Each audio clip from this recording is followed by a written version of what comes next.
నిలకడ లేదు, స్వీయ నియంత్రణ లేదు, మాటపై అదుపు లేదు, మాటపై నిలబడే అలవాటు అసలే లేదు. ఎవరడిగారో అతన్ని ఎక్కడ పుట్టాడని, ఎవరు ప్రశ్నించారో అతన్ని ఏం చదువుకున్నావని, కానీ అతనే చెబుతాడు. ఏ ఊరు వెళితే అక్కడే పుట్టానంటాడు. సందర్భం లేకున్నా తన చదువుపై రోజుకో మాట చెబుతాడు. పాచిపోయిన లడ్డూ అంటాడు. మరుసటి రోజే అది తీయగా ఉందంటాడు. అసలు కులాలు మతాలపై అతనికున్న అభిప్రాయం ఏంటన్నది ఎవ్వరికీ అంతు చిక్కదు. ఆ విషయంలో అతను ఎవరికీ అర్థం కాని అపరిచితుడు. పార్టీ పెట్టిన 11 ఏళ్లలో 10 సార్లు మాట మార్చాడు. ఓసారి పవనిజం అంటాడు, మరోసారి సోషలిజం అంటాడు, ఇంకోసారి అంబేద్కరిజం అంటాడు. ఆ వెంటనే చెగువేరా పోరాటమే నా స్ఫూర్తి అంటాడు. అటు తరువాత జ్యోతిరావు పూలే ఆదర్శ భావాలకు జై కొడతాడు. చివరిగా ఇప్పుడు సనాతనిజం దగ్గర సెటిల్ అయ్యాడు. పొత్తుల్లో అతనితో పోటీ పడే నాయకుడు బహుశా ఈ దేశంలో ఎవరూ ఉండకపోవచ్చు. 2019లో ఇదే పొత్తులపై అతను వేసిన వేషం రాష్ట్రం ఇంకా మర్చిపోలేదు.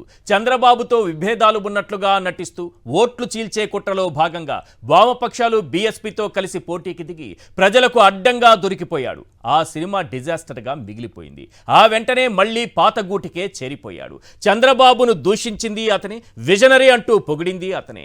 లోకేష్ లాంటి అవినీతి పరుడు లేడని, తన తల్లిని 100 కోట్లు ఖర్చు పెట్టి దూషించాడని, అదే లోకేష్ తనకు పరిటాల రవి గుండు కొట్టించాడనే ప్రచారం చేయించాడని మైకులు పగిలేలా గొంతు చించుకుని అరిచి ఆఖరికి అతని పంచనే చేరాడు. ఈ 11 ఏళ్లలో అతను సాధించింది ఏంటంటే అబద్ధాలు చెప్పడంలో చంద్రబాబును మించిపోవడమే. 31,000 మంది అమ్మాయిల్ని వాలంటీర్లు కిడ్నాప్ చేశారని, జగన్ 14 లక్షల కోట్లు అప్పులు చేసి రాష్ట్రాన్ని ముంచేశారని, 3,000 కోట్ల ప్రజాధనంతో భవనాలకు పార్టీ రంగులు వేయించారని, ఇలా అబద్ధాలు చెప్పడంలో, ఓట్లు దండుకోవడంలో ఆరితేరిపోయాడు. ఎంతైనా సినిమా నటుడు కదా. క్యారెక్టర్లు మార్చడంలో, కాస్ట్యూమ్స్ మార్చడంలో, వేషాలు వేయడంలో బాగా అనుభవం ఉన్న వ్యక్తి. ఒక్క కులాలు మతాలు విషయంలో ఎన్ని సందర్భాల్లో ఎన్ని రకాలుగా మాటలు మార్చాడో మీరే ఒక్కసారి వినండి. సనాతన ధర్మ రక్షణ board is order of the day. ప్రతిసారి కూర్చోబెట్టి మేము డిఫెండ్ చేసుకోలేం. కనీసం మీకు కోపం కూడా లేకపోతే మేము ఏం చేస్తాం? ఆంధ్ర అనే భావన లేదు ఆంధ్ర వాళ్ళకి. ఎప్పుడు ఆంధ్ర భావన వస్తో తెలియదు. నా కులం ప్రాతిపాదిక సరే కొంతకాలం వరకు జరిగింది. 2019 తర్వాత కులం కూడా పోయింది. ఇప్పుడు సొంత కులాన్ని కూడా వెనకేసుకురావట్ల. ఆంధ్ర భావన ఎలాగో లేదు. కనీసం కుల భావనను తెచ్చుకుని బాగు చేయండి రాష్ట్రాన్ని. నిజంగా మనస్ఫూర్తిగా అవుతున్నారు. నా కులం ఉంది, నాకెక్కడో మతం ఉంది. నా కూతురు క్రిస్టియన్ అబ్బా. నా కూతురు తల్లి తన మతాచారం ప్రకారం నా కూతుర్ని రష్యన్ ఆర్థడాక్స్ చర్చ్ లో బాప్టైజ్ చేయిస్తానంటే సంతోషంగా చేయించమని. మా నాన్న ఎలాంటి వాడంటే, మా నాయనమ్మ దీపారాధన వెలిగిస్తే దీపారాధన సిగరెట్ వెలిగించిన దేవుడు లేడు దెయ్యం లేదనే వ్యక్తి మా నాన్న. ఇది ఆడేది కొద్దిమంది రాజకీయ నాయకులు వాళ్ళు కూడా ఎక్కువ మంది ఆడేది కూడా హిందువులే చెప్తున్నారు. అసలు ఇలాంటి గొడవలు పెట్టింది హిందూ నాయకులు తప్ప మిగతా నాయకులు చేయరు.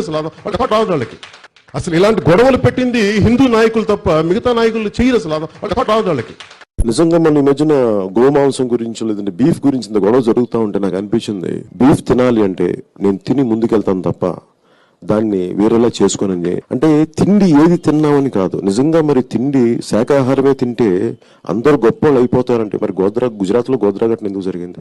నాకు ఎందుకు జీసస్ క్రైస్ట్ ఇష్టమో చెప్తాను. ఒకసారి ఇక్కడ నా డైరీలో రాసుకున్నాను. నా పెద్ద కొడుకు పడిపోయాడు. వాడు ఇంత వయసు పరిగెట్ట పడిపోతే వాడు మోకాళ్ళకి రక్తం వచ్చింది. వస్తే నాకు మోకాళ్ళు నొప్పి వచ్చేసింది. నాకు అప్పుడు నాకు గుర్తొచ్చింది మేరీ మాత గుర్తొచ్చింది. నాకు ఇష్టమైన ఎర్నెస్టో చెగువేరా పుట్టినరోజు. రాజకీయాల స్ఫూర్తిని, పోరాట స్ఫూర్తిని తెలియజేసిన మహానుభావుల్లో ఎర్నెస్టో చెగువేరా అతను నాకు స్ఫూర్తి. ఇప్పుడు మీరు చెప్పిన నా గెడ్డం పెంచుకుంటే నాకు నిజంగా ఆనందిస్తుంది. నేను నిజంగా ఇది మనస్ఫూర్తిగా పెట్టుకున్నాను. ఇది నాకు ఇష్టంతో పెట్టుకున్నాను. జై భీమ్ అనే పదం ప్రతి ఒక్కరూ సమానం అని చెప్పేది ఆ జై భీమ్ అనే నినాదం. జై భీమ్ అనే నినాదాన్ని మనస్ఫూర్తిగా నాకు వ్యక్తిగతంగా రాజకీయాల్లోకి రాకముందు నుంచి, సినిమాలోకి రాకముందు నుంచి డాక్టర్ బాబాసాహెబ్ అంబేద్కర్ ఆశయాలను అర్థం చేసుకున్నవాడిని, చదివిన వాడిని. వీరమల్లు గారి వీరగాథ చెప్పాలంటే 11 ఏళ్లు వెనక్కి వెళ్ళాలి. అంతకన్నా వెనక్కి వెళితే ప్రజారాజ్యం పార్టీలో యువరాజ్యం అధ్యక్షుడిగా చలామణి అయ్యారు. ఆ పార్టీని కాంగ్రెస్లో కలిపేశాక 2014లో సొంత కుంపటి పెట్టారు. ఆ రోజు నుంచి ఈ రోజు వరకు అతను వేసిన వేషాలు, అతను రంగు మార్చిన క్యారెక్టర్లు, పొత్తుల కోసం చేసిన సర్కస్ ఫీట్లు ఒక్కసారి స్క్రీన్ పైన చూద్దాం. ఎస్, వీరమల్లు గారి వేషన్ నంబర్ 1. 2014లో ప్రశ్నించడానికే పాలిటిక్స్ అంటూ జనసేన పార్టీని స్థాపించారు. రైట్, వేషన్ నెంబర్ 2 చూద్దాం. రాష్ట్రం అభివృద్ధి కోసమే పొత్తు అంటూ కమలంతో కరచాలనం చేశారు 2014లో. వేషన్ నెంబర్ 3, అదే 2014లో ఎన్నికల సమయానికల్లా విభజిత ఏపీకి అనుభవజ్ఞుడు కావాలంటూ బాబుతో పొత్తు పెట్టుకున్నారు. ఎన్నికల్లో పోటీ చేయకుండా 2 పార్టీలకు వెనక నుంచి సపోర్ట్ చేశారు. నెక్స్ట్ వేషన్ నెంబర్ 4, సోషలిజం నా ఇంటి పేరు అంటూ సిపిఐతో సావాసం మొదలుపెట్టారు. అక్కడ వదిలేశారు, ఇక్కడికి వచ్చి జాయిన్ అయ్యారు. 2018 ఒక కుట్రపూరితంగా చంద్రబాబు నాయుడు గారి ఆదేశాలతో ఓట్లు చీల్చే కుట్రలో భాగంగా ప్రభుత్వ వ్యతిరేక ఓటు అటు ప్రతిపక్షమైనటువంటి ప్రధాన ప్రతిపక్షంగా ఉన్న వైఎస్ఆర్సీపీకి వెళ్ళకూడదనే కుట్రలో ఈ వేషం వేశారు. నెక్స్ట్ ఇదే 2018లో కమ్యూనిజం నా ఒంటి పేరు అంటూ సిపిఎంతో స్నేహం చేశారు. నెక్స్ట్ వేషన్ నెంబర్ 6, చెగువేరా పోరాటం నాకు స్ఫూర్తి అంటూ కొత్త ఎజెండా ఎత్తుకున్నారు. చెగువేరాని మొత్తం అందరికీ నేనే చెగువేరా మళ్ళీ పుట్టాను అన్నట్టుగా ఒక ప్రచారాన్ని తీసుకొచ్చి యువతలో చెగువేరా పోరాట స్ఫూర్తి అని యువతని రెచ్చగొడుతూ మాట్లాడడం మొదలుపెట్టారు. నెక్స్ట్ ఎన్నికల సమయానికి ఎన్నికలు దగ్గర పడుతున్నప్పుడు 2019 రాగానే అంబేద్కరిజం నా మేనరిజం అంటూ బీఎస్పీతో దోస్తీ కట్టారు. అక్కడ మాయావతి దగ్గరికి వెళ్ళి కాళ్ళు పట్టుకుని ఆమెను తీసుకొచ్చి ఇక్కడ అసలు ఆ పార్టీ ఉనికిలో ఉందా ఆంధ్రప్రదేశ్లో లేదా తెలియదు. కనీసం ఆ పార్టీకి అధ్యక్షుడు ఎవరో కూడా ఆ రోజు నేను చాలామందిని అడిగాను. ఏది డిబేట్స్కి వచ్చే వాళ్ళని చాలామంది లైవ్లో అడిగాను. జనసేన నాయకులను అడిగాను, మీరు పొత్తు పెట్టుకున్నారు కదా, ఆ పార్టీ అధ్యక్షుడు ఎవరో తెలుసా మీకు ఆంధ్రప్రదేశ్లో అని అడిగితే ఒక్కరు కూడా చెప్పలేదు. అలాంటి పార్టీని తీసుకొచ్చి పొత్తు పెట్టుకొని ఓట్లు చీల్చి కుట్ర చేశారు. అక్కడ అడ్డంగా దొరికిపోయారు. తర్వాత వైఎస్ఆర్సీపీ అధికారంలోకి రాగానే 2019 చివరి నాటికే 3 రాజధానుల బిల్లు, 3 రాజధానుల గురించి అసెంబ్లీలో జగన్మోహన్ రెడ్డి గారు ప్రకటన చేయగానే నేను అమరావతిని కాపాడడం కోసం బీజేపీ దగ్గరికి వెళుతున్నా, ఢిల్లీ దగ్గరికి వెళుతున్నా, అక్కడికి వెళ్ళి మాట్లాడి వస్తా మీకోసం అంటూ అక్కడున్న మహిళలతో ఒక మీటింగ్ పెట్టుకుని వెళుతున్న రోజే నేను చెప్పాను, ఇది స్వామి కార్యం స్వకార్యం రెండిటి కోసం వెళుతున్నారు పవన్ కళ్యాణ్ గారని. అదే జరిగింది. పాచిపోయిన లడ్డూ తీయగా మారిపోయిందని వెంటనే బీజేపీతో పొత్తు పెట్టుకున్నారు 2020కి వచ్చేటప్పటికి. నెక్స్ట్ వేషన్ నెంబర్ 9, ప్యాకేజీ రెన్యువల్ కాగానే మరోసారి సైకిల్పై సవారీ. అప్పటికే చంద్రబాబు నాయుడు గారితో చాలా క్లోజ్గా మూవ్ అవుతూ వస్తున్నారు. వీళ్ళ స్నేహం అందరికీ తెలిసిందే. చంద్రబాబు నాయుడు గారు అరెస్ట్ అయి జైల్లో ఉన్నప్పుడు ఆ జైలుకి వెళ్ళి ఆయన్ని పరామర్శించి బయటకు వచ్చి పొత్తు ప్రకటన చేశారు. అధికారిక ప్రకటన. అంతకుముందు అనధికారికంగా ఇద్దరు కలిసే సాగుతున్న అధికారిక ప్రకటన 2023లో రెన్యువల్ కాగానే ప్యాకేజీ వెంటనే ఆ ప్రకటన చేశారు. ఎస్, వేషన్ నెంబర్ 10, ఇప్పుడు కొత్తది. 2024లో అధికారంలోకి వచ్చాక డిప్యూటీ సీఎం అయ్యాక ఇప్పుడు కొత్త వేషం. తిరుపతి లడ్డు ఇష్యూని తీసుకురావడం, ఆ ఇష్యూ కోసం తాను పోరాటం చేస్తున్నట్టుగా ఇదో కొత్త వేషం. హిందూయిజం ముసుగులో సనాతని పాత్రలో పరకాయ ప్రవేశం. మనకెప్పుడు హిందూయిజం గురించి ఏం తెలుసు? ఆయన ఎప్పుడైనా ఏమన్నా మాట్లాడారా? ఏమీ తెలియదు. కానీ కొత్తగా ఇప్పుడు వచ్చిందనమాట. ఎందుకంటే నేను అందుకే ఆ బైట్స్ అన్ని వినిపించింది. 10 రకాలుగా మాట్లాడారు. కులాల గురించి, మతాల గురించి, ఒక్కొక్క సందర్భంలో ఒక్కో రకంగా మాట్లాడారు. ఈరోజు 11 సంవత్సరాలు పూర్తి చేసుకొని 12వ ఆవిర్భావ సభ నిర్వహించుకుంటున్న సమయంలో పిఠాపురం వర్మపై నాగబాబు సెన్సేషనల్ కామెంట్ చేశారు. Sensational comment. ఏరు దాటాక తెప్ప తగలేయడం అంటే ఎలా ఉంటుందో చెప్పి చూపించారు నాగబాబు గారు. వెన్నుపోటు పొడిస్తే ఆ వెన్నుపోటుకు వర్మ మళ్ళీ కోలుకునేటటువంటి అవకాశం కూడా ఇవ్వకూడదు, ఆ స్థాయిలో పొడవాలని డిసైడ్ అయినట్టుగా ఉన్నారు. ఇక వర్మ పిఠాపురం వదిలి పారిపోవాల్సిందేనా? ఈరోజు 12వ ఆవిర్భావ సభ జనసేనకు సంబంధించి ప్రస్తుతం జరుగుతోంది. ఈ కార్యక్రమంలో నాగబాబు కొత్తగా ఎమ్మెల్సీగా బాధ్యతలు కూడా స్వీకరించారు, ఎమ్మెల్సీగా ఎన్నికయ్యారు. వారు మాట్లాడుతూ చాలా కీలకమైనటువంటి అంశాన్ని ప్రస్తావించారు. అసలు నాగబాబు గారు ఎమ్మెల్సీ కావాలన్నా, పిఠాపురంలో ఎమ్మెల్యేగా పవన్ కళ్యాణ్ గారు గెలుపొందినా దాని వెనుక ఎవరో ఒకరి కృషి తప్పనిసరిగా ఉంటుంది అంటే మీకు వినిపించే పేరు, మీకు అనిపించే పేరు, రాష్ట్రమంతా ప్రతి ఒక్కరి మదిలో మెదిలే పేరు పిఠాపురం వర్మ గారు. తన సీటును త్యాగం చేశారు కాబట్టే పవన్ కళ్యాణ్ గారు అక్కడి నుంచి గెలిచారు. ఆ త్యాగం నుంచే ఈరోజు డిప్యూటీ సీఎం అయ్యారు. ఆయన త్యాగం నుంచే ఈరోజు నాగబాబు గారు ఎమ్మెల్సీ అయ్యారు. కానీ ఈరోజు నాగబాబు గారు ఇదే ఆవిర్భావ సభ సాక్షిగా పిఠాపురం వర్మ గురించి, ఆయనకు రావాల్సినటువంటి ఎమ్మెల్సీని కూడా రానివ్వకుండా చేసి, ఎందుకంటే రెండో పవర్ సెంటర్ ఉండకూడదు పిఠాపురంలో, అలాగే ప్రోటోకాల్ విషయంలో కూడా ఇబ్బందులు తలెత్తుతాయని పవన్ కళ్యాణ్ గారే ఆయనకు ఎమ్మెల్సీ పదవి దక్కకుండా చేశారన్నటువంటి ఆరోపణలు వినిపిస్తున్న సమయంలో కనీసం గాయానికి మందు పూసే ప్రయత్నం చేయకుండా ఆ గాయం పైన కాకి పొడిచినట్టుగా పొడిచేటటువంటి ప్రయత్నం ఈరోజు జనసేన పార్టీ చేసింది. నాగబాబు గారు చేశారు. ఆయన ఏం మాట్లాడారనేది ఒక్కసారి ప్లే చేయండి. అదే సమయంలో వర్మ లేకపోతే నా గెలుపు కష్టం అన్నటువంటి పవన్ కళ్యాణ్ మాటలు కూడా ఒక్కసారి రాష్ట్ర ప్రజలకు వినిపించాల్సినటువంటి అవసరం ఉంది. ఎందుకంటే ఇది ఎవరో చెప్పింది కాదు, అన్నదమ్ములు ఇద్దరూ ఏం మాట్లాడారు, అన్న ఈరోజు ఏం మాట్లాడారు, తమ్ముడు గారు ఆ మధ్య గెలవగానే పిఠాపురంలో విజయం సాధించగానే ఏం మాట్లాడారు, రాష్ట్ర ప్రజలకు వినిపించే ఒక ప్రయత్నం చేద్దాం ప్లీజ్. అయితే ఇక్కడ పిఠాపురంలో పవన్ కళ్యాణ్ గారు అఖండ విజయం సాధించడానికి 2 ఫ్యాక్టర్స్, 2 ఇంపార్టెంట్ ఫ్యాక్టర్స్. ఒకటి మన ప్రెసిడెంట్ జనసేనాని పవన్ కళ్యాణ్ గారు అయితే, రెండో ఫ్యాక్టర్, నాటి వ్యక్తి ఫ్యాక్టర్ పిఠాపురం జన సైనికులు, పిఠాపురం పౌరులు, పిఠాపురం ఓటర్స్. వీళ్ళిద్దరూ లేకపోతే మేము ఎంత ఏమి చేసినా ఏం ఉపయోగం లేదు. సో మాలో ఎవరైనా ఇంకెవరైనా సరే పవన్ కళ్యాణ్ గారి విజయానికి నేనే దోహదపడ్డాను అని ఎవరన్నా అనుకుంటే అది వారి కర్మ, అంతకంటే ఏం చేయలేదు. పాపం వెన్నంటే ఉండి పిఠాపురంలో జనసేన గెలుపు కోసం, నా గెలుపు కోసం కృషి చేసిన వర్మ గారికి ప్రత్యేక కృతజ్ఞతలు. వారికి అందరూ, వర్మ గారికి చాలా చాలా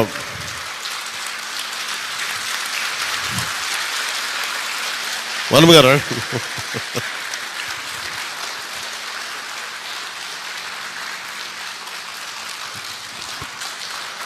మీరు పడ్డ శ్రమ, కృషి మేము మర్చిపోలేం. మమ్మల్ని గుండెల్లో పెట్టి చూసుకుంటాం. మీ భవిష్యత్తు కానీ మీ బాధ్యత మీకు ఎలా ఉండాలనేది మేము గుండెల్లో పెట్టి చూసుకుంటాం. అయితే ఇక్కడ పిఠాపురంలో పవన్ కళ్యాణ్ గారు అఖండ విజయం సాధించడానికి 2 ఫ్యాక్టర్స్, 2 ఇంపార్టెంట్ ఫ్యాక్టర్స్. ఒకటి మన ప్రెసిడెంట్ జనసేనాని పవన్ కళ్యాణ్ గారు అయితే, రెండో ఫ్యాక్టర్, నాటి వ్యక్తి ఫ్యాక్టర్ పిఠాపురం జన సైనికులు, పిఠాపురం పౌరులు, పిఠాపురం ఓటర్స్. వీళ్ళిద్దరూ లేకపోతే మేము ఎంత ఏమి చేసినా ఏం ఉపయోగం లేదు. సో మాలో ఎవరైనా ఇంకెవరైనా సరే పవన్ కళ్యాణ్ గారి విజయానికి నేనే దోహదపడ్డాను అని ఎవరన్నా అనుకుంటే అది వారి కర్మ, అంతకంటే ఏం చేయలేదు. ఏరు దాటేంత వరకు ఏదో ఏరు మల్లన్న, ఏటు మల్లన్నో, ఏరు దాటాక ఇంకో మల్లన్న అని ఏదో అన్నారని. సరే, ఏరు దాటాక తెప్ప తెగలేయడం చాలామందికి అలవాటే ఉండొచ్చేమో. వీటన్నిటిపైన మాట్లాడదాం. పాషా గారు, ఎంఆర్ పాషా గారు సీనియర్ అనలిస్ట్ మన స్టూడియోలో ఉన్నారు. తిలక్ గారు సీనియర్ అనలిస్ట్ మనకు లైవ్లో అందుబాటులో ఉన్నారు. కొండా రాజీవ్ గాంధీ గారు వైఎస్ఆర్సీపీ అధికార ప్రతినిధి మనకు లైవ్లో అందుబాటులో ఉన్నారు. సార్ తిలక్ గారు, యాక్చువల్గా నేను ఈ 11 ఏళ్ల ప్రస్థానంలో జనసేన పార్టీ పరంగా ఏం సాధించింది, ఏ స్థాయికి ఎదిగింది అని మిమ్మల్ని ప్రశ్నించాలని అనుకున్నా. ఎందుకంటే అనుభవం ఎక్కువ కాబట్టి, ఆ పార్టీని బాగా దగ్గరుండి అబ్జర్వ్ చేస్తున్నారు కాబట్టి చెప్తారేమో. అంతకంటే ముందు ఈరోజు వర్మ గురించి ఇండైరెక్ట్గా నాగబాబు చేసిన కామెంట్స్ పైన మాట్లాడాల్సిన అవసరం వచ్చింది. ప్లీజ్ ఏం చెప్తారు? నమస్కారం అండి, ఈశ్వర్ గారు, రాజీవ్ గారికి, పెద్దలకు నమస్కారం. పాషా గారు, సార్ ఒక మాట చెప్తా. నాగబాబు గారు వాళ్ళు చెప్పిన దానికి తోడు ఇంకోటి కూడా చెప్పాల్సి ఉంది. ఇవాళ గెలుపుకి వర్మ గారు కారకులు కాదు అనుకుంటే ఆయన కర్మ అని చెప్పేసి పరోక్షంగా, అవును, రెండు చోట్ల ఓడిపోవడానికి కారకులు ఎవరో కూడా చెప్పుంటే బాగుండేది. అది ఒకటి. రెండు, అసలు రాజకీయంగా జనసేనలో ప్రజాస్వామ్యం ఉంది, కష్టపడేవాడు పైకి వస్తారని చెప్పడం అంటే అంతకంటే జోక్ ఎంచుకోవట్లేదు. ఏ నాగబాబు కంటే ఎవరు కష్టపడిన వాడు లేరా? ఎమ్మెల్సీ ఎందుకు ఇవ్వాలి? అవునా, వంగి వంగి దండాలు పెట్టి డయాస్ మీద ఎలక్షన్ టైంలో వర్మ గారిని మీరు మీ చేతుల్లో పెడతానని నన్ను గెలిపించే బాధ్యత అని చెప్పి పవన్ కళ్యాణ్ గారు మాట్లాడారు. అవును. ఇవాళ వర్మ గారికి బాధ్యత లేదంటే అసలు ఏం మాట్లాడుతున్నారు వాళ్ళు?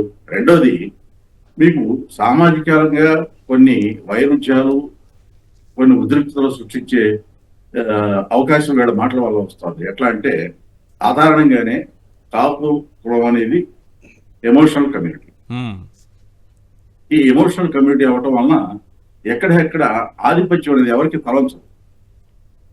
మీకు ఈ జిల్లాల వారీగా కూడా చూసుకుంటే వెస్ట్ గోదావరికి వస్తే క్షత్రియులతో వైరుధ్యాలు ఉన్నాయి, భీమవరం కానీ నరసాపురం. అటువంటి చోట మీరు వర్మ గారిని ఇన్సల్ట్ చేయడం వలన క్షత్రియులతో కాపులకి ఉన్నటువంటి ఆ వైరుధ్యం ఇంకా పెంచడానికి, అది ఘర్షణలకు దారితీసే విధంగా చేయడానికి ప్రతిపడుతుంది తప్ప రేపు పొద్దున జనసేన కూడా నష్టం చేస్తుంది. అది తెలుగుదేశం పార్టీ దాన్ని సమర్థిస్తే లేదా మౌనంగా ఉన్న ఆ పార్టీకి కూడా నష్టం చేస్తుంది.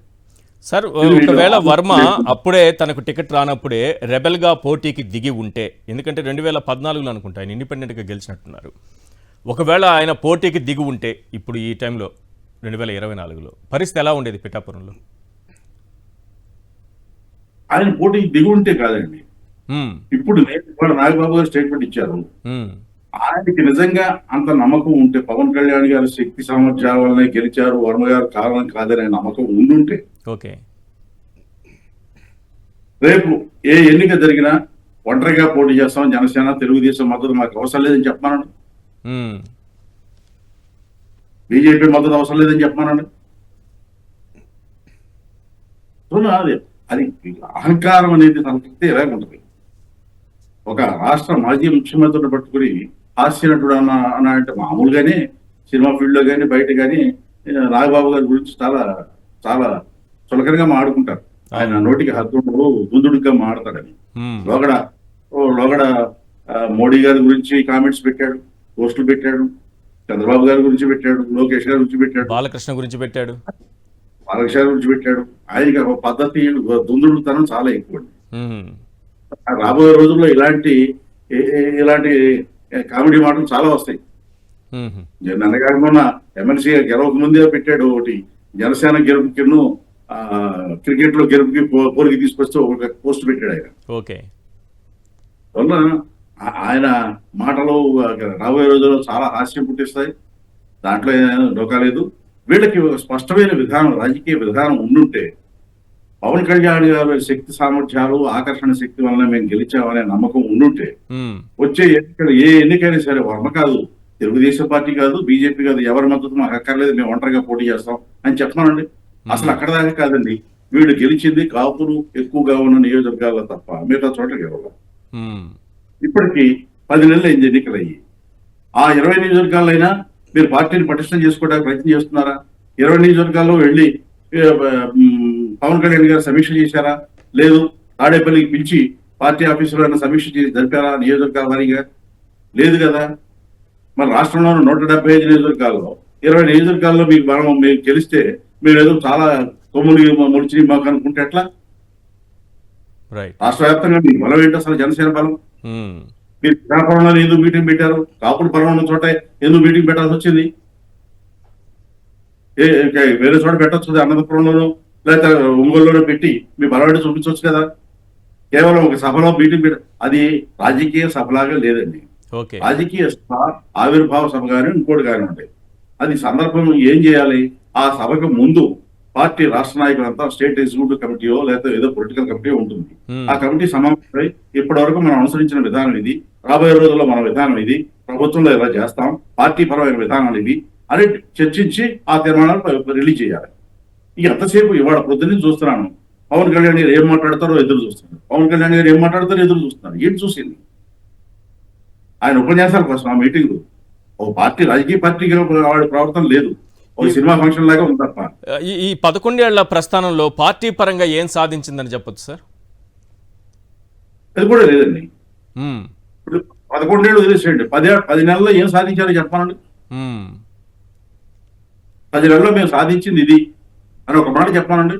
ఓకే, సాక్షాత్తు పవన్ కళ్యాణ్ గారి ఆఫీసులో కాంట్రాక్టులు పంచుకుంటున్నారు ఉమ్, అనే ఆరోపణలు కూడా వస్తున్నాయి కదా. అవును. మరి ఎందుకు మాట్లాడరు?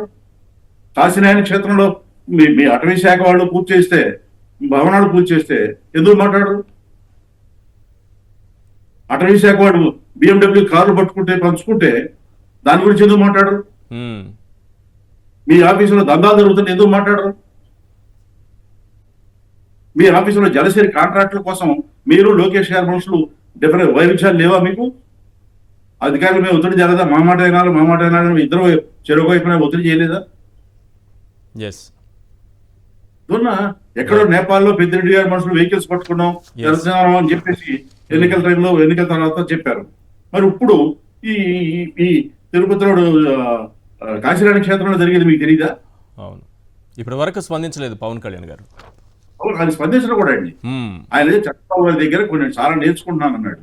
ఆయన నేర్చుకున్నది ఏంటంటే, ఒకటి ఇప్పుడు వెన్నుపోడు వర్మ గారిది, ఉమ్, 2 ఏదైనా విమర్శ వస్తే మాట్లాడకుండా కూర్చోడు. చంద్రబాబు గారు సైడ్ పడ్డాయి.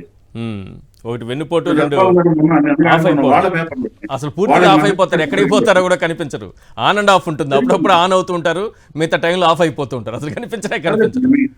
సీరియస్ ఇష్యూ చెప్తా ఈశ్వర్ గారు. Yes. నిన్నగాక మొన్న వాళ్ళకి మద్దతు ఇచ్చే ఆంధ్రజ్యోతి పత్రికలో సీనియర్ కొంతమంది IAS అధికారుల భార్యలు కరెక్ట్. స్టార్ హోటల్లో దుకాణం తెరిచి డబ్బులు వసూలు చేస్తున్నారు, అపాయింట్మెంట్తో సహా, కాంట్రాక్ట్ తో సహా పనులు చేయడానికి డబ్బులు వసూలు చేస్తున్నారంటే ఇప్పటి వరకు తెలుగుదేశం మాట్లాడదు, పవన్ కళ్యాణ్ గారు మాట్లాడడం, బీజేపీ వాడు మాట్లాడు.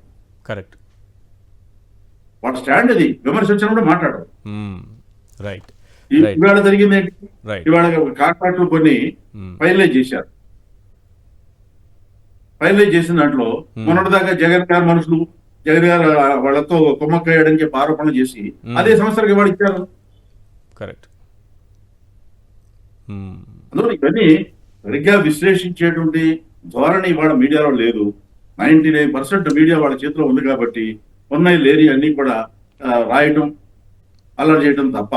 Right sir. రైట్. ఒకసారి రాజీవ్ గాంధీ గారితో మాట్లాడదాం. రాజీవ్ గాంధీ గారు, ఏంటి ముందుగా ఈ బాగా నేర్చుకున్నట్టున్నారు, అనుభవజ్ఞుడు మనకు కావాలి ఈ రాష్ట్రానికి అని పదే పదే చంద్రబాబు నాయుడు గారిని పొగిడేటటువంటి పవన్ కళ్యాణ్ గారు, ఆ అనుభవజ్ఞుడితో నేను 15 ఏళ్ల పాటు కొనసాగాలని ఆకాంక్షించే పవన్ కళ్యాణ్ గారు చంద్రబాబు నాయుడు గారి అనుభవం నుంచి నేర్చుకున్నది ఇదేనా అన్నట్టుగా ఉంది ఈరోజు నాగబాబు గారి కామెంట్స్ చూస్తుంటే. ఏమనిపిస్తోంది? ఈశ్వర్ గారు, మీకు మీతో పాటు పాల్గొన్న ప్యానలిస్టులకి, సాక్షి టీవీ న్యూస్ ఛానల్ వీక్షకులందరికీ కూడా నా హృదయపూర్వక నమస్కారాలు. Good evening. నమస్తే. ముందుగా జనసేన పార్టీ అధినేత పవన్ కళ్యాణ్ గారికి, సరే నాగబాబు గారికి, వారి కార్యకర్తలకి, పవన్ కళ్యాణ్ గారి జనసేన పార్టీ అభిమానులందరికీ కూడా వాళ్ళ పార్టీ ఆవిర్భావ దినోత్సవ శుభాకాంక్షలు నేను కూడా తెలియజేస్తున్నాను. ఎందుకంటే ఇట్స్ డెమోక్రాటిక్ కంట్రీ. మేము రాజకీయాలుగానే చూస్తారు వైఎస్ఆర్ కాంగ్రెస్ పార్టీ సాటి రాజకీయ పార్టీగా. అయితే జనసేన పార్టీ ఆవిర్భావం దగ్గర నుండి ఈ రోజు వరకు ఏంటి, వాట్ ఈజ్ వాట్ జనసేన అంటే, ఎవరిని తిడతారో, ఏ నోటితో తిడతారో ఆ నోటితోనే వాళ్ళనే పూడతారు, ఎవరిని చీకొడతారో వాళ్ళనే కౌగులించుకుంటారు, ఏది తప్పు అని చెప్తారో దాన్నే రైటు అని మారుస్తారు. కాబట్టి చంద్రబాబు నాయుడు గారి దగ్గర నుంచి పవన్ కళ్యాణ్ గారు నేర్చుకుంది ఏంటి అంటే, ఓసరవెల్లి రాజకీయం, అవసరాన్ని బట్టి రంగులు మార్చే తత్వం, వారి అవసరాలకు వస్తే అందితే కాళ్ళు లేకపోతే జుట్టు పట్టుకునేటటువంటి తత్వం పవన్ కళ్యాణ్ గారు చంద్రబాబు నాయుడు గారి నుంచి అలవరుచుకున్నారన్నటువంటి విషయం చరిత్ర భవిష్యత్తు కూడా చెప్తున్నాయి. ఎందుకంటే మాబోటి యువకులు ఎన్టీ రామారావు గారికి జరిగిన వెన్నుపోటును చూడలేదు, కానీ ఈ రోజు అది చరిత్రలోనో పుస్తకాల్లోనో పాత పేపర్ కటింగ్ లోనో ఎన్టీ రామారావు గారి వెన్నుపోటు గురించి విన్నాం. కానీ ఇప్పుడు కల్లారా వర్మ గారి పోటును చూస్తున్నాం.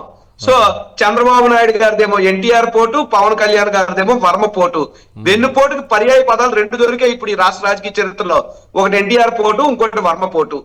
ఎన్నికల ముందు, గెలవక ముందు, అధికారం చూడక ముందు వర్మని గుండెల్లో పెట్టుకుంటారన్నారు పవన్ కళ్యాణ్ గారు. కానీ గెలిచాక, డిప్యూటీ సీఎం అయ్యాక, ఆవిర్భావ దినోత్సవం ముందు పెట్టి గుండెల మీద తంతున్నారు. ఇది జనసేన పార్టీ యొక్క రాజకీయ పంద. వారి ఆవిర్భావ దినోత్సవం రోజు వారికి గుర్తు చేస్తున్నా. అయితే ఇక్కడ జనసేన పార్టీ నాయకులు లేదంటే వారి కార్యకర్తల వరకు ఎందుకు కాదండి, వాళ్ళ నాయకులు మాట్లాడితే టీవీల ముందుకు వచ్చి, మాట్లాడితే మీడియా ముందుకు వచ్చి, మాది 100% స్ట్రైక్ రేట్, 21 చరిత్రలో భారతదేశంలో లేదు, 2 ఎంపీలకు 2 గెలిచాం, 100% స్ట్రైక్ రేట్ అన్నారు. ఓకే మిత్రమా, జనసేన పార్టీ నాయకులందరికీ కూడా మీ యొక్క 100% స్ట్రైక్ రేట్ కి నేను శుభాకాంక్షలు తెలియజేస్తున్నాను, తప్పేం కాదు. అయితే మీరు గెలుపులో 100% స్ట్రైక్ రేట్, మరి పోటీలో జనసేన పార్టీ స్ట్రైక్ రేట్ అంతా? ఈ రాష్ట్రంలో ఉన్నటువంటి ఎన్ని అసెంబ్లీ సీట్లో మీరు పోటీ చేశారు? 175కి పోటీ చేశారు. ఎన్ని పోటీ చేశారు? 21. అంటే మీ స్ట్రైక్ రేట్ అంతా 12%. మీ గెలుపు స్ట్రైక్ రేట్ 100% అని మీరు అంటున్నప్పుడు మేము హుందాతనంగా ఒప్పుకుంటున్నాం, మీకు శుభాకాంక్షలు తెలియజేస్తున్నాం. మరి పోటీలో మీ స్ట్రైక్ రేట్ 12% అని నేను చెప్తున్నాను. దాన్ని ఒప్పుకునే దమ్ము పవన్ కళ్యాణ్ కుందా, నాగబాబుకు ఉందా, జనసేన పార్టీ నాయకులకు ఉందా? 12% అంటే ఎంతో తెలుసా? పట్టుమని పాస్ మార్క్ కూడా 35%. అంటే పోటీలో ఫెయిల్ అయినటువంటి రాజకీయ పార్టీ జనసేన పార్టీ. దీన్ని మీరు గుర్తిస్తే మీకు భవిష్యత్తు ఉంటది. తర్వాత 5 ఎమ్మెల్సీలు ఇచ్చారు, మీకు ఎన్ని ఇచ్చారు? 1. అంటే ఎమ్మెల్సీలో మీ పర్సంటేజ్ తెలుసా? దగ్గర 20%. అంటే అందులో కూడా ఫెయిల్. సరే, నామినేట్ పోస్టులు 2 పర్యాయాలు ఈ రాష్ట్రంలో ఫిల్ అయ్యాయి. 1 సెప్టెంబర్ 24న ఎన్ని ఇచ్చారు? 20 నామినేట్ పోస్టులు ఇస్తే మీకు ఎన్ని ఇచ్చారు? 3. అంటే మీ పర్సంటేజ్ ఎంత? మళ్ళీ 15%. అందులో ఫెయిల్. తర్వాత నవంబర్ లో మళ్ళీ ఒక 60 నామినేట్ పోస్టులు ఇచ్చారు. అందులో ఎన్ని ఇచ్చారు జనసేనకి? 9. అంటే మీ స్ట్రైక్ రేట్ అంతా 15%. అంటే ఇందులో కూడా మీరు ఫెయిల్. ఇది ఎలా ఉంది అంటే, ఓ 10th క్లాస్ ఎగ్జామ్ రాసినటువంటి పిల్లాడు రిజల్ట్ వచ్చిన తర్వాత నాన్న నాకు మ్యాథ్స్ లో 100కు 100 వచ్చాయి, మిగతా సబ్జెక్ట్ లో 0 వచ్చాయి, నా స్ట్రైక్ రేట్ 100% అన్నాడట. అప్పుడు వాళ్ళ నాన్న డెప్ప మీద ఒకటేసి, బాబు నువ్వు ఫెయిల్ అయ్యావరా తెంగరోడా, నీకు 100కి 100 ఒక సబ్జెక్ట్ లోనే వచ్చింది, మిగతా అన్నింటిలో నీకు గుడ్డు 0 వచ్చింది అని చెప్పాడట. ఇది జనసేన పార్టీ యొక్క రాజకీయం చూస్తుంటే నాకు చిన్నప్పుడు రస్నా బాగా తాగేవాళ్ళం సార్. మేము చిన్నప్పుడు ఎండాకాలం టైంలో రస్నాకు ఒక యాడ్ వచ్చేది టీవీలో. ఆ యాడ్ లో ఏంటంటే, చిన్న పిల్లోడు, ఒక 2వ తరగతి 5వ తరగతి పిల్లోడు పరిగెట్టి వాళ్ళ అమ్మ దగ్గరికి వెళ్ళి, అమ్మ ఈ రోజు రన్నింగ్ రేస్ జరిగింది, నేను 2nd వచ్చాను, నాకు రస్నా కావాలి అంటాడు. వాళ్ళమ్మ కొడుకు ఆనందంగా సెకండ్ వచ్చింది నా కొడుకు అని వాళ్ళ అమ్మ రస్నా కల్పిస్తూ ఉంటది. తర్వాత రస్నా తాగుతుంటే వాళ్ళ నాన్న వచ్చి అడుగుతాడు, రే బాబు ఎంతమంది పార్టిసిపేట్ చేశారు రన్నింగ్ రేస్ అంటే నిద్ర అన్నాడట. అంటే పవన్ కళ్యాణ్ గారి పరిస్థితి అలా ఉంది. మీరు స్ట్రైక్ రేట్ అని చెప్పుకుని ఎన్నాళ్ళు ఈ గొప్పలు? ఓకే, రాజకీయ పార్టీ పెట్టారు, మేము రాజకీయ పార్టీకి అనేక విమర్శలు మేము చేస్తున్నాం, అందులో వాస్తవాలు ఉన్నాయి. ఈ రోజు రాష్ట్రంలో అధపాతాల్లో ఉన్నటువంటి పరిపాలన వ్యవస్థ ఉంది, దాని మీద మాట్లాడాలి. ఇందాక పెద్దలు చెప్పినట్టు కాశీనాయన క్షేత్రం మీద మాట్లాడాలి. మరోపక్క ఒక మహిళా ఎస్ఐ మీదే గంజాయి సేవించి యువకుల దాడి గురించి మాట్లాడాలి. మరోపక్క మరో జిల్లాలో బ్యాంకులు కొల్లగొట్టే అంతర్రాష్ట్ర దొంగల ముఠాలు మారణాయుధాలతో జనాభాసాల మధ్య ఉంటుంటే లాండ్ ఆర్డర్ గది తప్పుంటే దాని గురించి మాట్లాడాలి. ఇంకో పక్క చూస్తుంటే మహిళల మీద అఘాయిత్యాలు, మీరు నెరవేర్చలేనటువంటి హామీలు, రాష్ట్రం మీ పరిపాలనలో అస్తవ్యస్తంగా ఉంటే దీని మీద మాట్లాడాల్సింది పోయి ఇంకెంతకాలం మీకు గొప్పలు చెప్పుకుంటారు, ఎంతకాలం మీ డప్పులు కొట్టుకుంటారు? పవన్ కళ్యాణ్ గారికో నాగబాబు గారికో దక్కుతున్నటువంటి గౌరవ మర్యాదలో ప్రోటోకాల్ లో మిగతా జనసేన పార్టీ నాయకులకు దక్కక్కర్లేదా? జనసేన అంటే పవన్ కళ్యాణ్ నాగబాబు గారేనా? మేము అడుగుతున్నాం. 170 సీట్లలో ఆ రోజు మీరు గెలుపు కావాలని చెప్పి. ఇంకో విషయం, ఇక్కడ జనసేన పార్టీ పుట్టుక ఏదైతే ఆవిర్భావం మీద నాకు కొన్ని అనుమానాలు ఉన్నాయి. అది పవన్ కళ్యాణ్ గారా, నాగబాబు గారా, మరో నాయకులా మీరు చెప్పాలి. జనసేన పార్టీ పెట్టింది మీరు అధికారంలోకి రావడానిక, లేదా వైఎస్ఆర్ కాంగ్రెస్ పార్టీని ఓడించడానిక? జనసేన పార్టీని పెట్టింది ప్రజల కోసం పనిచేయడానిక, చంద్రబాబుకు ఊడిగం చేయడానిక? జనసేన పార్టీ పెట్టింది మీరు రాజకీయాలు చేయడానిక, లేదా మా మీద జగన్మోహన్ రెడ్డి గారి మీద పడి ఆడవడానిక? ఈ క్లారిటీ మీకుంటే మాకు చెప్పండి. మేము 2 రోజులు కూడా మీరు చంద్రబాబు నాయుడు గారి యొక్క దత్తపుత్రుడు అంటే మా మీద చెప్పులు చూపించారు. ఇందాక నేను వీడియో చూశాను. అసలు దత్తపుత్రుడు అన్న ట్యాగ్లైన్ మీకు ఇచ్చిందే నారా లోకేష్ గారు. ఆయన మీరేం చూపిస్తారు? సో మిమ్మల్ని నానా మాటలు తిట్టిన వాళ్ళతో మీరు అంటకాగుతున్నారంటే 2 విషయాలు. అయితే బానిసైనా అవ్వాలి, లేకపోతే అమ్ముడు పోయడం అన్నా అవ్వాలి. ఇంకో విషయం, లాస్ట్ బట్ నాట్ లీస్ట్ ఇందాక సీనియర్ జర్నలిస్ట్ గారు చెప్తూ, నేను అదే కాపు సామాజిక వర్గానికి చెందిన కాబట్టి చెప్తున్నా.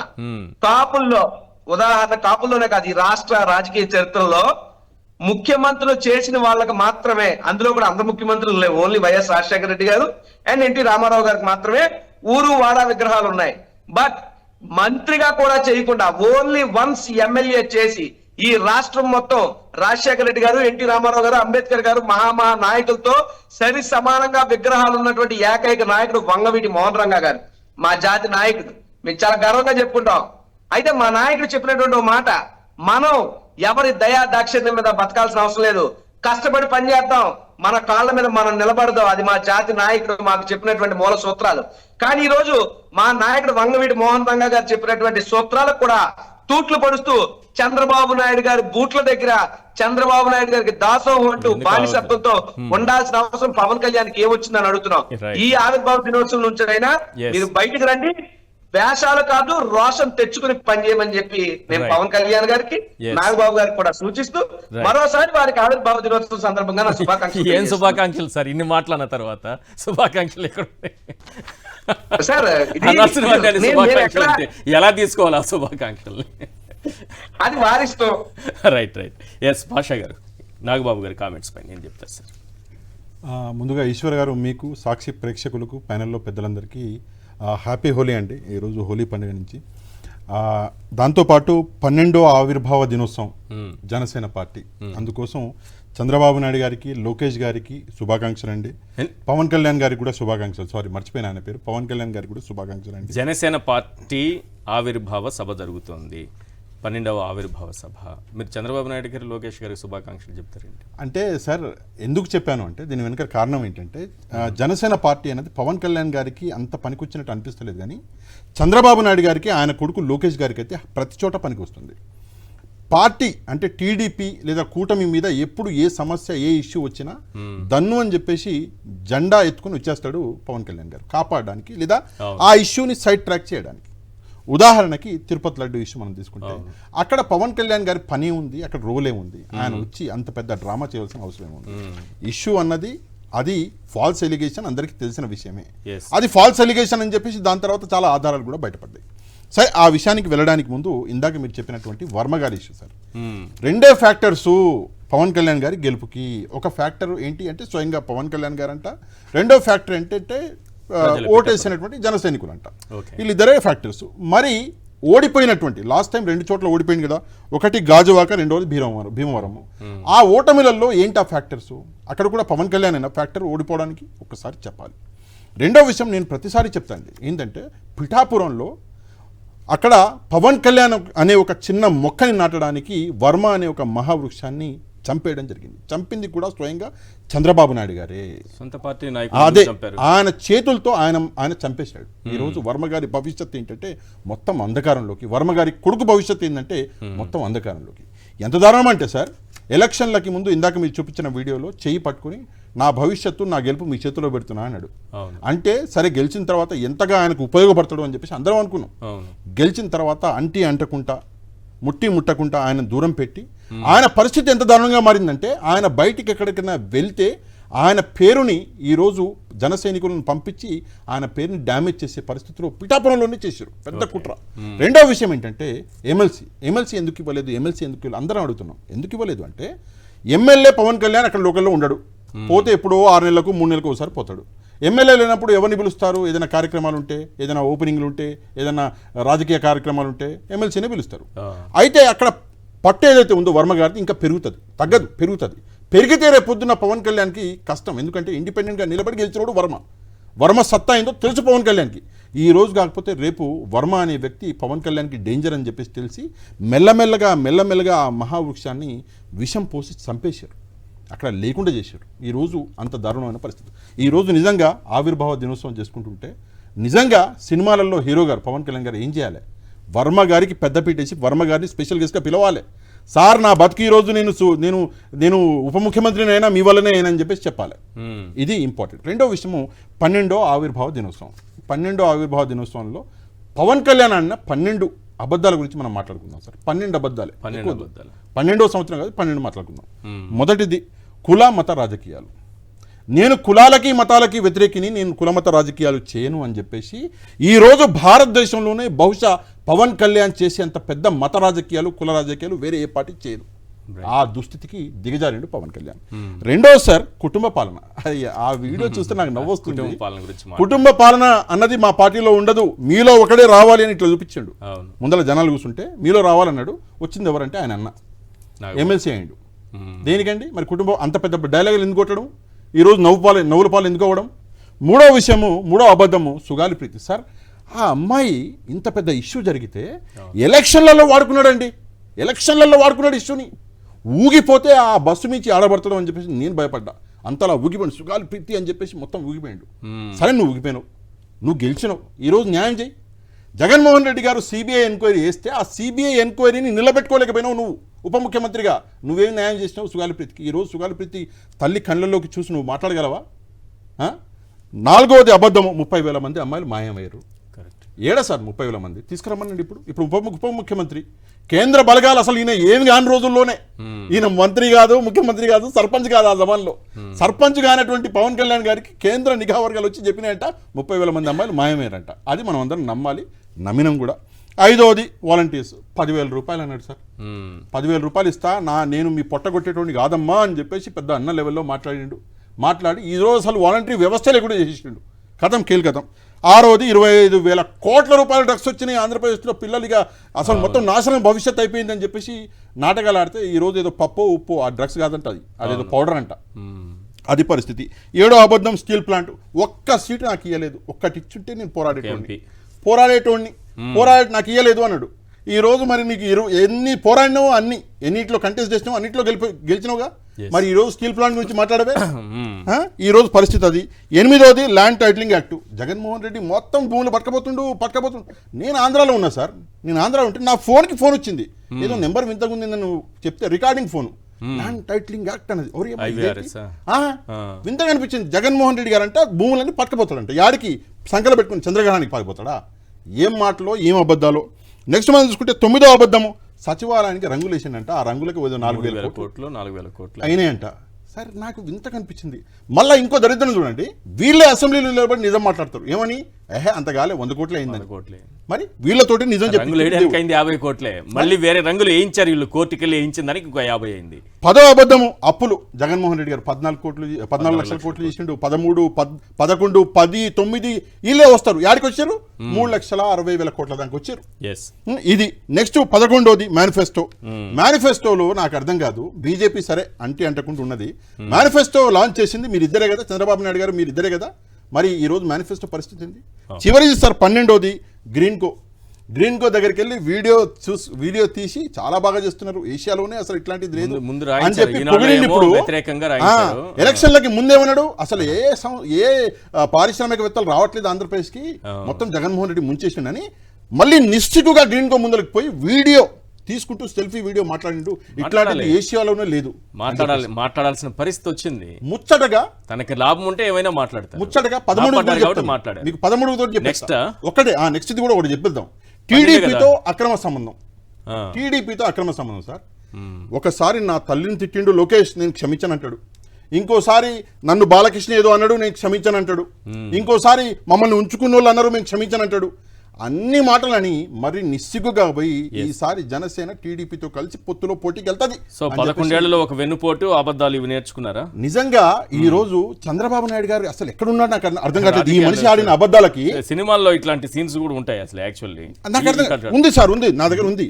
మీరు చెప్తే మీరు పర్మిషన్ ఇస్తే ఒక సినిమా ఉంది ఎం ధర్మరాజు ఎంఏ అని చెప్పేసి, మోహన్ బాబు గారిది. మీరు పర్మిషన్ ఇస్తే ప్లే చేస్తా సార్. ఒకసారి ఏంటి సీన్ అది కొంచెం జూమ్ చేస్తే, ఇందులో ఎట్లా అంటే వర్మ గారికి వెన్నుపోటు అన్నది ఈ సినిమా పేరు. ఇందులో మోహన్ బాబు గారు యాక్ట్ చేశారు. చూడండి సినిమా పేరు. ఇందులో ఎవరేంటో జీవితాలే ఉంటాయి. లేదు ఇందులో ఎవరేంటో నేను చెప్పక్కర్లేదు, మీకు ఈ పాటకి అర్థమై ఉంటుంది. వర్మ గారి పరిస్థితి, పవన్ కళ్యాణ్ గారు చేసిన మోసం ఈ సినిమాలో కట్టొచ్చినట్టుగా మొత్తం క్లారిటీగా చూపించారు. ఇక్కడ అది క్లారిటీ. ఇంకో విషయం, చిన్న విషయం చెప్తాను సార్. ఇందాక మన నాగబాబు గారు చెప్పినటువంటి విషయం, ఇక్కడ అంటే పిఠాపురంలో పనికొచ్చినటువంటి ఫ్యాక్టరీ ఏదైతే ఉందో, నాగబాబు పనికి రాలా, అక్కడ పవన్ కళ్యాణ్ పనికి రాలా. ఆ మనిషి ఎండలలో, నేను అక్కడ ఉన్నా సార్, నేను అక్కడ ఉన్నా, పర్సనల్గా ఉన్నా, నేను అక్కడ చూసా. ఎండలో నేను ఇంటర్వ్యూలు తీసుకుంటుంటే ఆ వ్యక్తి ఎండలో తిరిగాడు, నేను చూసా. చెమటలు పడుతున్నా కూడా పట్టించుకోలే, అసలు నీళ్లు అని చూడలే. కష్టపడి గెలిపించాడు పవన్ కళ్యాణ్. ఈ రోజు పవన్ కళ్యాణ్ ఏం చేశాడంటే, కైకాల సత్యనారాయణ గారి పరిస్థితి ఈ రోజు వర్మ గారికి వచ్చింది. రైట్. ఎస్ తిలక్ గారు, ఈ 11 ఏళ్ల జనసేన ప్రస్థానంలో పవన్ కళ్యాణ్ గారు సొంత పార్టీ కంటే కూడా చంద్రబాబు నాయుడు గారికి, టీడీపీకి ఎక్కువగా ఉపయోగపడ్డారంటే ఏం చెప్తారు? వాస్తవమే కదా. అది తెలుగుదేశం ప్రయోజనాలు. ఎవరు అడిగారని 10 సంవత్సరాలు చంద్రబాబు నాయుడు గారు ముఖ్యమంత్రిగా ఉండాలని అసెంబ్లీకి చెప్పారు. మీ ఎక్స్పీరియన్స్ లో చెప్పండి సార్, ఎవరైనా ఇది వరకు 15 ఏళ్ల పాటు మా పొత్తు కలిసి ఉండాలని ముందుగానే అగ్రిమెంట్ రాసిచ్చేవాళ్ళు ఉంటారా? ఎట్లా సాధ్యం? ఇప్పుడు ఆయనకి ఇప్పుడు ఎంత వయసు? 74, 75. 15 ఏళ్ళు సాధ్యమైనది. ఏమనుకున్నాడు ఆయన అసలు? ఇప్పుడు ఇంకో మాట చెప్తాను, వర్మ గారు వెనుకోవడం ఒకటే కాదండి, వాళ్ళు చెప్పుకోవాల్సింది ముఖ్యమైనది ఒకటి ఉంది. జనసేన ఆవిర్భావం నుంచి కూడా ఆయన చేగుంటి హరినామ జోగి గారి ఇంటికి వెళ్ళి వాళ్ళకి నమస్కారం పెట్టి, పాదాలకు నమస్కారం పెట్టి ఆయన ఆశీస్సులు తీసుకుని పనిచేశాడు. వాళ్ళు ఎక్కడ ఉన్నారు జోగి గారు? రేస్ మీద కనపడ్డాడు. అవును, ఆయన జోగి గారు లెటర్ రాసిన, మనం ఈ హామీలు ఇచ్చాము, ఈ చేయటం లేదు, ఇలా చేయాలి, ఈ నియోజకవర్గంలో ఈ పనులు చేయాలని లెటర్లు రాసిన రెస్పాన్స్ కూడా ఇవ్వట్లేదు. కరెక్ట్. అందులో వెన్నుపోటు అనేది చంద్రబాబు గారిని మించి ఉంది ఈ దగ్గర. ఈ అబద్ధాలు చెప్పడం ఏంటి సార్? బాగా నేర్చుకున్నారా ఏంటి? ఎలక్షన్ ముందు ఇన్ని అబద్ధాలు చెప్పారంటే జగన్ మీద, వారి సర్కారు మీద. సార్ ఇప్పుడు చంద్రబాబు గారి దగ్గర కలిసి చేసిన ఇది వ్యవహారం. ఇప్పుడు మేనిఫెస్టో ఉందండి, మేనిఫెస్టో వీళ్ళిద్దరే కలిసి రిలీజ్ చేసింది. బీజేపీ ఆయన తోసిస్తాడు కదా, ఆయన టచ్ కూడా చేయలేదు కదా. జవాబు చెప్పాల్సింది పవన్ కళ్యాణ్ గారు, చంద్రబాబు గారు. అసలు పవన్ కళ్యాణ్ గారు ఆ మేనిఫెస్టో హామీల గురించి ఆయన మాట్లాడు, వాటి గురించి అది సంబంధం లేదన్నట్టుగా ఉంటాడు. ఇవాళ ఆవిర్భావ సభ జరుగుతుందంటే వాటన్నింటినీ రివ్యూ చేసి చెప్పాల్సింది ఆయన. ఇదిగో ఈ హామీలు ఇచ్చాము, ఇవి జరగట్లేదు, ఇవి జరుగుతున్నాయి, దీని మీద మన స్టాండ్ ఇది అని చెప్పాలి. అది ఏం చెప్పట్లేదు. ఎంతసేపు ఆయన గొప్పతనం గురించి చెప్పడం తప్ప మరొకటి కనపట్టలేదు. ఆయన ఎంత అవకాశవాది, ఎంత ఏదో అంటారు సెల్ఫ్ డబ్బా అని, ఆ రకంగా ఆయనకి ఆయన చెప్పుకుంటాడు. ఆయన గురించి 7 భయం చేస్తారు. ఇంత మించి నేను ఒక మాట చెప్తానంటే 175 నియోజకవర్గాలు ఈ రాష్ట్రంలో ఉంటే 20 చోట్ల నువ్వు గెలిస్తే దాదాపు 100 నియోజకవర్గాల్లో అసలు ఈ పార్టీకి ఇన్ఛార్జీలు ఉన్నారా? నేను అదే అడగాలనుకున్నా. ఈ 11 ఏళ్లలో క్యాడర్ని బలోపేతం చేసుకోగలిగిందా జనసేన పార్టీ? సొంతంగా పార్టీ నిర్మాణం అనేది జరిగింది అసలు? అసలు ఆయన పార్టీ ఆఫీస్కి వెళ్తే ఆయన గదిలోకి వెళ్ళే అవకాశం ఎంతమంది కొంత చెప్పానండి? ఎవరిని అపాయింట్మెంట్ అడగాలి? అపాయింట్మెంట్ ఎంతమందికి ఇస్తాడు? చాలా మంది ముఖ్య నాయకులు, చాలా మంది జనసేనలో ఆ రోజులో పెద్ద పెద్ద వాళ్ళు చేరి ఆ తర్వాత అందరూ వెనక్కి వచ్చేసారు. చాలా పెద్ద లిస్ట్ ఉంది, అది చదువు వినిపించాలంటే. ఏంటి సార్ కారణం? అంతమంది వెనక్కి రావడానికి కారణం ఏంటి? ఇదేనండి, ఎవరితో మాట్లాడు, ఎవరితో కన్సల్ట్ చేయడు, ఎవరితో డిస్కస్ చేయడు. ఆయన గదిలో కూర్చుంటాడు, ఆయన అనుకున్నది చేస్తాడు. ఆయన ఎవరిని పడితే ఆయన మాట్లాడతాడు. ఇది మాదాసు గంగాధరం దగ్గర నుంచి చాలా మంది వెనక్కి వెళ్ళిపోయారు. జేడీ గారు వెళ్ళిపోయారు, మన విజయబాబు ఒక జిల్లా ప్రెసిడెంట్, జనసేన ప్రెసిడెంట్, జిల్లా పార్టీ మీటింగ్ పెడితే ఆ పార్టీలో పవన్ కళ్యాణ్ గారి కుడి భుజంగా వ్యవహరించే మనిషి నువ్వెవడరా పెట్టాలి మాకు చెప్పకుండా ఆయన అంటంతో ఆయన మనస్తాపం చెంది ఉన్నాడు. అసలు ఒక మొట్టమొదటిసారి 2019లో ఒకే ఒక్క దళిత ఎమ్మెల్యే గెలిచాడు. పవన్ కళ్యాణ్ 2 చోట్ల ఓడిపోయారు, అది వేరే విషయం. అవును, ఒకే ఒక్క దళిత ఎమ్మెల్యే గెలిస్తే ఆయన పార్టీ సమావేశాల్లో డయాస్ మీద రాకుండా చేశారు. ఇవాళ ఎమ్మెల్సీలు నీకు మంత్రి పదవులు కానీ ఎమ్మెల్సీలు కానీ అవకాశం వస్తే నువ్వు కాపులకు ఎంతమందికి ఇచ్చావు, మిగతా కులాలకి ఎంతమందికి ఇచ్చావు? ఎమ్మెల్సీ మంత్రి పదవులు కూడా అంతే కదా సార్. రేపు మళ్ళీ నాగబాబుని మంత్రి పదవి ఇస్తామని ముందే అనౌన్స్ చేశారు కదా, ఎమ్మెల్సీ చేసి మంత్రి పదవి ఇస్తామని. మంత్రి పదవి కూడా ఎవరెవరికి ఉంది? కందుల దుర్గేష్ గారు, నాదెండ్ల మనోహర్ గారు, ఈ పవన్ కళ్యాణ్ గారు, రేపు అయితే నాగబాబు గారు. నేను ఒకటి చెప్తాను.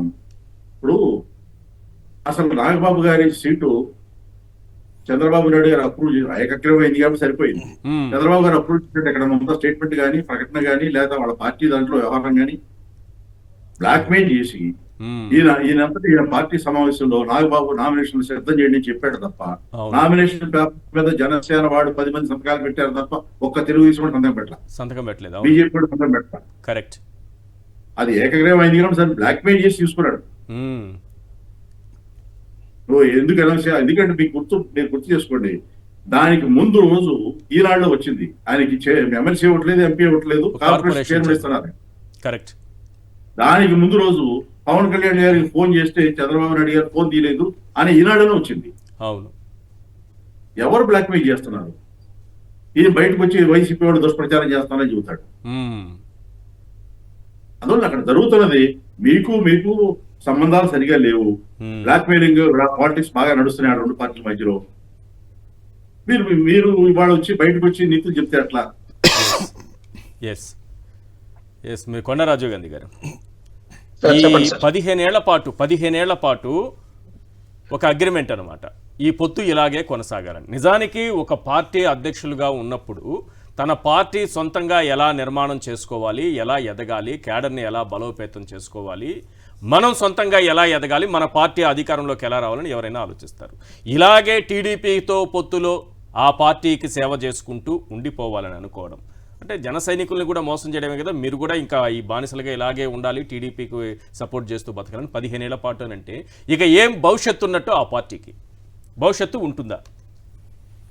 నాకు అంటే రామదాస్ గారి గురించి సినిమాల్లో చూశాను, చంద్రదాస్ గారినేమో రాజకీయాల్లో చూస్తున్నాను. మనకు తెలిసిన చంద్రదాస్ గారు పవన్ కళ్యాణ్ గారు. ఈయన చంద్రబాబు నాయుడు గారికి దాసుడు అయిపోయాడు. మీరు చెప్పినటువంటి మాట వాస్తవం. ఓ కేఏ పాల్ గారు కానీ, ఓ జేడి లక్ష్మీనారాయణ గారు కానీ, అంటే ఇటు వీళ్ళని ఎందుకు మెన్షన్ చేసినంటే అది చిన్న రాజకీయ పార్టీలు, అంటే చాలా తక్కువ పరిధి, తక్కువ స్థాయి అయినా సరే వాళ్ళు ఇండివిజువల్ గా మనం పనిచేయాలి అనేటువంటి ఆలోచనతోనే రాజకీయాల్లోకి వచ్చారు. పార్టీ అధికారంలోకి రావచ్చు, పోవచ్చు. సార్, రిజల్ట్ అనేటువంటిది దైవాధీనం, ఫలితం దైవాధీనం, ప్రయత్నం మన కష్టం. కానీ ఇక్కడ పవన్ కళ్యాణ్ గారు తన ప్రయత్నం కూడా తను చెయ్యట్లేదు తన పార్టీ అభివృద్ధి కోసం. కేవలం జనసేన పార్టీ తెలుగుదేశం పార్టీకి చేతి కర్రలాగా ఉంది. తెలుగుదేశం పార్టీ జారిపోతుంటే దాన్ని నిలబెట్టడానికి ఒక వెనకాతలు పట్టుకున్న కర్రముక్కగా జనసేన పార్టీ మారిపోయింది. నేను ఇందాక అదే అడిగాను సార్. ఇప్పుడు 170 నియోజకవర్గాల ఎన్నికలు జరిగినప్పుడు సరే, ముందు 24 గాయత్రి మంత్రం అది ఇది అని చెప్పి మళ్ళీ 21కి కూడా ఒప్పేసుకున్నప్పుడు ఏం చెప్పాడు పవన్ కళ్యాణ్ గారు? మనం అధికారంలోకి రావాలి మన పార్టీ, కాబట్టి మీరంతా త్యాగాలు చేయండి అన్నాడు. అంటే మిగతా 21 నియోజకవర్గాలు తీస్తే మిగతా అన్ని నియోజకవర్గాల్లో ఉన్నటువంటి జనసేన పార్టీ యొక్క సమన్వయ ఇన్ఛార్జీలు ఎవరైతే ఉన్నారో, ఎమ్మెల్యే అభ్యర్థులు ఎవరైతే ఉన్నారో వాళ్ళందరూ తెలుగుదేశం కోసం వారి సీట్లు త్యాగం చేశారు. మరి అప్పుడు ఎమ్మెల్సీ పదవిలో, నామినేటెడ్ పదవిలో వచ్చినప్పుడు ఎవరికి ఎక్కువ ఇవ్వాలి? జనసేన పార్టీ నియోజకవర్గ ఇన్ఛార్జీలుగా, సమన్వయకర్తలుగా ఉంటూ తమ ఎమ్మెల్యే సీట్లను పొత్తు ధర్మంలో భాగంగా త్యాగం చేసినటువంటి త్యాగధనులకి ఈ నామినేటెడ్ పోస్టులు, ఈ కార్పొరేషన్ చైర్మన్లు, ఎమ్మెల్సీలు ఇవ్వాలి. కానీ అవి కూడా ఇవ్వట్లేదు కదా. అంటే దీని అర్థం ఏంటి? మీరు త్యాగం చేసినట్టు లేదు. మీరు జనసేన పార్టీని చంద్రబాబు నాయుడు గారికి, తెలుగుదేశానికి, నారా లోకేష్ గారికి కూడా బానిస పార్టీ కింద మార్చారు. మీ పొత్తు ధర్మం ఏంటి అసలు? ధర్మం అంటే ఏంటి? ముందు మీరు తగ్గారు, తర్వాత వాళ్ళు తగ్గాలి కదా. కానీ వాళ్ళు ఎక్కడ తగ్గట్లేదే. ఎక్కి జనసేన నెత్తి మీద కూర్చుంది తెలుగుదేశం పార్టీ. నాగబాబు గారు మాట్లాడుతూ వైఎస్ఆర్ కాంగ్రెస్ పార్టీని ఏదో తొక్కేయాలి, అనగదొక్కేయాలట. మమ్మల్ని తొక్కడాలు, అనగదొక్కడాలని దైవాధీనం. కానీ జనసేన పార్టీని తొక్కాలన్నా, అనగదొక్కాలన్నా అవన్నీ నారా లోకేష్, చంద్రబాబు నాయుడు గారు ఆధీనం. నిస్సిగ్గుగా 15 ఏళ్ల పాటు చంద్రబాబు నాయుడుతో మీరు కలిసి ప్రయాణం చేస్తాను అంటే చంద్రబాబు నాయుడు ముఖ్యమంత్రిగా మరో 15 ఏళ్ళు చూడాలన్నది మీకు కలగా కనబడుతుంది కదా సార్?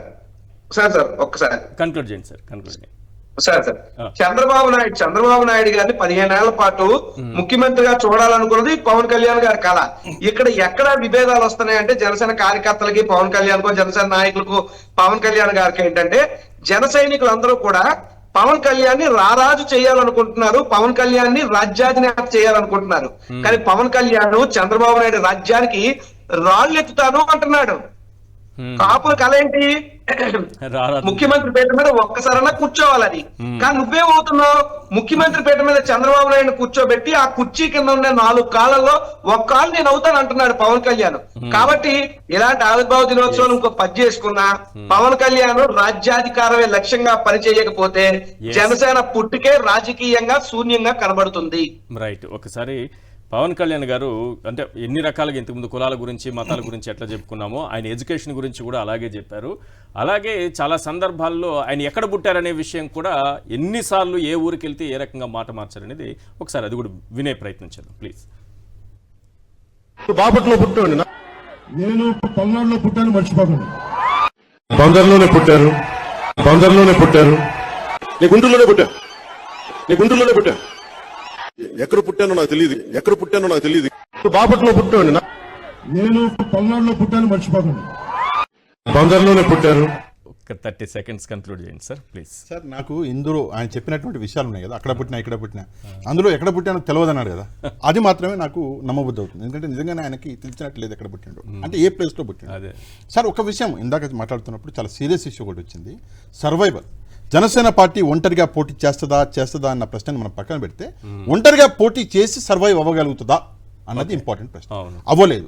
ఎందుకు అవ్వలేదు అంటే పవన్ కళ్యాణ్ అనే వ్యక్తి ఒక డమ్మీ క్యాండిడేట్. నేను లాస్ట్ టైం కూడా చెప్పా, తన నాలెడ్జ్ నేను 2-3 సార్లు అబ్జర్వ్ చేశా.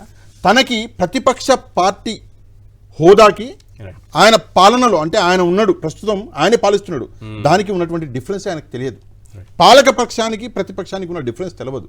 ఆయనకి ఎవరో గైడ్ చేస్తే, ఆయనకి ఎవరో స్క్రిప్ట్ రాసిస్తే మాట్లాడడం మాత్రమే వస్తుంది. అందుకే జనసేన అన్న పార్టీ ఈ రోజు కూడా నడిపిస్తుంది ఎవరు అంటే, ఇందాక నేను కంగ్రాచులేషన్ చెప్పా చంద్రబాబు నాయుడు గారికి. ఈ రోజు జనసేన పార్టీ ఆవిర్భావం ఎందుకు చెప్పా అంటే, అది డైరెక్ట్ గాను ఇండైరెక్ట్ గాను నడిపిస్తున్నది చంద్రబాబు నాయుడే, అందులో ఎట్లాంటి సందేహం లేదు. ఈ వ్యక్తి చేతిలో ఒక రోజు పార్టీ పెడితే దెబ్బకేం లేదు, అసలు ఆ పార్టీ మూసుకుని పారిపోయే పరిస్థితులు ఉంటాయి. ఆ వ్యక్తికి ఉన్నటువంటి నాలెడ్జ్ అలాంటిది. Right, thank you sir. Pasha గారు చర్చలో పాల్గొన్నందుకు. కొండా రాజీవ్ గాంధీ గారు, తిలక్ గారు, thank you so much sir ఇవాళ చర్చలో పాల్గొన్నందుకు. ఇది వాటి చర్చా కార్యక్రమం. చూస్తూనే ఉండండి సాక్షి టీవీ.